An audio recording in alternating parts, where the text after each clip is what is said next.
Hello நண்பர்களே, welcome to mix media. நம்ம இன்றைக்கி ஒரு சூப்பரான காரசாரமான நான்வெஜ் கிரேவி தான் பார்க்க போகிறோம். அதுலேயும் இந்த கோல்டு ஃபீவர்லாம் வந்திருக்கு அப்படின்னா நம்ம பெப்பர் போட்டு ஏதாவது காரமாக சாப்பிடணும்னு நினச்சிட்ருப்போம். அந்த டைமில் நான்வெஜ்ஜில் அதுலேயும் சிக்கன் வச்சுட்டு பெப்பர் கிரேவி செஞ்சோன்னா ரொம்ப ரொம்ப சூப்பராக இருக்கும். ஸோ நம்ம இன்றைக்கி சூப்பரான பெப்பர் சிக்கன் கிரேவி தான் பார்க்க போகிறோம். வாங்க வீடியோக்குள்ளே போகலாம். நான் இன்றைக்கி 1/2 kg சிக்கன் எடுத்திருக்கேன். ஸோ அந்த கிரேவிக்கு தேவையான மசாலா ஃபஸ்ட் ரெடி பண்ணிப்போம். ஸோ ஒரு கடாய் வச்சுட்டு இதுக்கு 2 பெரிய சைஸ் ஆனியன் எடுத்துகிட்டு நல்லா கோகோனட் ஆயில் போட்டு ஃப்ரை பண்ணிக்கலாம். இந்த கிரேவிக்கு கோகோனட் ஆயில் போட்டு ஃப்ரை பண்ணிங்கன்னா தான் நல்லா ஃப்ளேவர்ஃபுல்லாக இருக்கும். ஆனியன் நல்லா ஃப்ரை ஆனதும் பிளேட்டில் எடுத்து வச்சுக்கலாம். அதுக்கு அடுத்ததாக நம்ம இதுக்கு கிரேவிக்கு தேவையான பெப்பர் ஆட் பண்ணுவோம். மேபி நம்மளுடைய 1/2 kg சிக்கனுக்கு நல்லா ஒரு 2-3 ஸ்பூன்ஸ் ஆஃப் பெப்பர் எடுத்துக்கோங்க. நல்லா பெப்பரை போட்டுட்டு நல்லா கோகோனட் ஆயிலில் நல்லா ஃப்ரை பண்ணுங்கள். அது நல்லாவே வெடிக்கும் கோகோனட் ஆயிலில் ஃப்ரை ஆகும் பொழுது.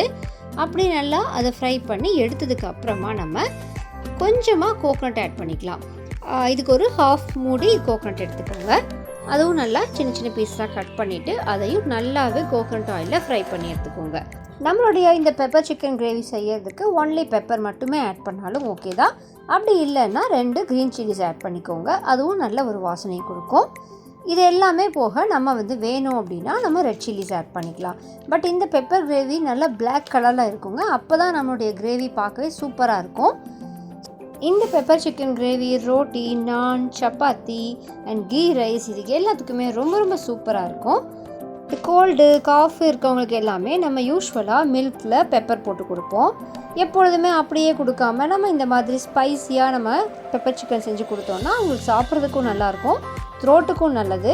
ஒன்லி பெப்பர் நம்ம யூஸ் பண்ணுறதுனால இந்த கிரேவி இன்னுமே அவங்களுக்கு தொண்டைக்கு ரொம்ப இதமாகவும் இருக்கும். ஸோ இதை ட்ரை பண்ணி பாருங்கள். இன்னும் எங்களுடைய சேனலை சப்ஸ்கிரைப் பண்ணாமல் இருந்தீங்கன்னா சீக்கிரத்தை சப்ஸ்கிரைப் பண்ணுங்கள். அப்போ தான் எங்களுடைய சேனலில் போடுற எல்லா ரெசிபீஸும் உங்களால் பார்க்க முடியும். ஸோ நெக்ஸ்ட்டு நம்ம இது எல்லாமே ஃப்ரை பண்ணும்பொழுது ஜிஞ்சர் கார்லிக்கும் இது கூட ஆட் பண்ணிப்போம். நம்ம இப்போது ஃப்ரை பண்ணி வச்சது எல்லாத்தையுமே கொஞ்சம் ஆற விட்டு நல்லா பேஸ்ட்டாக அரைச்சி எடுத்துப்போம். நெக்ஸ்ட்டு நம்ம குக்கர் எடுத்துக்கலாம். குக்கரில் அகைன் கோகோனட் ஆயில் யூஸ் பண்ணிக்கலாம். அப்படி இல்லைன்னா நீங்கள் கடலை எண்ணெயோ இல்லை ஆயிலோ கூட யூஸ் பண்ணிக்கலாம். ஆயில் நல்லா ஹீட் ஆனதும் கடுகு போட்டு நல்லா பொரிய விடுவோம். அதுக்கு அடுத்ததாக நம்ம கருகாப்பிள், ஆனியன் இது எல்லாமே போட்டுக்கலாம். இந்த ஸ்டேஜில் நம்ம ஜிஞ்சர் கார்லிக் பேஸ்ட் கூட ஆட் பண்ணிக்கலாம். அப்படி இல்லைன்னா நம்ம பேஸ்ட் அரைக்கும் பொழுதே அது கூடயே போட்டுட்டு நம்ம அரைச்சி எடுத்துக்கலாம். ஸோ நல்லா இந்த ஆனியன் இந்த கருகாப்பிள் எல்லாமே நல்லா ஃப்ரை ஆகி வரட்டும். அதுக்கு அடுத்ததாக நம்ம நல்லா க்ளீனாக வாஷ் பண்ணி வச்சுருக்கிற சிக்கனை ஆட் பண்ணிவிட்டு நல்லா கலக்கி விடுங்க.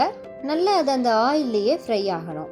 அப்படி நல்லா அது ஃப்ரை ஆனதுக்கு அப்புறமா தான் நம்ம அடுத்த ஸ்டெப்புக்கு போகணும். இந்த ஸ்டேஜில் 1 டீஸ்பூன் மஞ்சள் தூள் அண்ட் உப்பு 2ம் ஆட் பண்ணிவிட்டு நல்லா கலக்கி விடுங்க. நம்ம வாட்டர் எதுவுமே ஆட் பண்ண வேண்டாம். நல்லா பொறுமையாக இதை கலக்கி விட்டுட்டே இருந்தீங்கனாலே போதும். அதுவே கொஞ்சம் வாட்டர் விட்டு தான் பாயில் ஆகும். ஸோ இந்த ஸ்டேஜில் நல்லா லிட் போட்டு க்ளோஸ் பண்ணிக்கலாம். பார்த்தீங்களா, நல்லா அதுவே வாட்டர் விட்டுருக்கு. இது நல்லாவே கலக்கி விட்டுப்போம். இப்போது நல்லா ஆயிலில் ஃப்ரை ஆனதுனால நம்ம அடுத்த ஸ்டேஜ்க்கு போகலாம். இப்போ நம்ம ரெடியாக அரைச்சி வச்சுருக்கோம் இல்லையா, அந்த பேஸ்ட்டை இந்த இடத்துல ஆட் பண்ணிப்போம். ஆட் பண்ணிவிட்டு நமக்கு தேவையான வாட்டரை இதை ஆட் பண்ணிக்கலாம். ஆக்சுவலி இதுக்கு நம்ம நிறைய வாட்டர்லாம் ஆட் பண்ண வேண்டாம். ஏன்னா நமக்கு ஒரு திக் கன்சிஸ்டன்சியில் கிரேவி இருந்தால் தான் நல்லாயிருக்கும். அதனால் அளவான வாட்டர் ஆட் பண்ணிக்கோங்க. நல்லா மிக்ஸ் பண்ணிவிட்டு இதை அப்படியே நீங்கள் பாயில் பண்ணாலும் சரி, இல்லை குக்கர் மூடி 3 விசில்ஸ் வச்சு எடுத்தாலும் சரி, நல்லா கலக்கி விட்டுட்டு குக்கர் மூடி 3 விசில்ஸ் விட்டு எடுத்துக்கலாம். இந்த கிரேவி சப்பாத்தியில் சாப்பிடும்பொழுது ரொம்ப ரொம்ப நல்லாயிருக்கும். எஸ்பெஷலாக நான் இன்றைக்கி இட்லிக்கு வச்சுருக்கேன், அதனால் கொஞ்சம் வாட்டரியாக வச்சுருக்கேன். நீங்கள் சப்பாத்திக்கு வைக்கிற மாதிரி இருந்துச்சுன்னா இவ்வளோ வாட்டர் நீங்கள் ஆட் பண்ண வேண்டாம். நல்லா திக்காக இருக்கிற மாதிரி, கோட்டடாக இருக்கிற மாதிரி நம்ம ரெடி பண்ணிட்டாலே போதும்.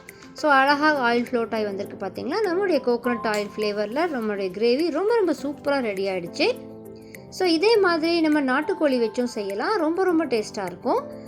இதே போல் மட்டன் யூஸ் பண்ணியும் செய்யலாம். நம்மளுடைய கிரேவி இன்னும் சூப்பராகவே வரும். ட்ரை பண்ணி பாருங்கள். இதே மாதிரி இன்னும் பல ரெசிபீஸ் எங்களோட சேனலில் போட்டிருக்கோம். செக் பண்ணி பார்த்துட்டு கமெண்ட் செக்ஷனில் பிங்க் பண்ணுங்கள்.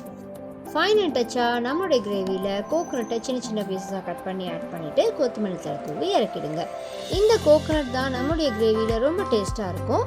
இதை மாதிரி நீங்கள் எல்லா கிரேவிலையும் போட்டிருக்க மாட்டீங்க. இந்த கிரேவியில் இந்த கோகோனட்ஸ் போடுறது தான் ரொம்ப ரொம்ப டேஸ்ட்டாக இருக்கும்.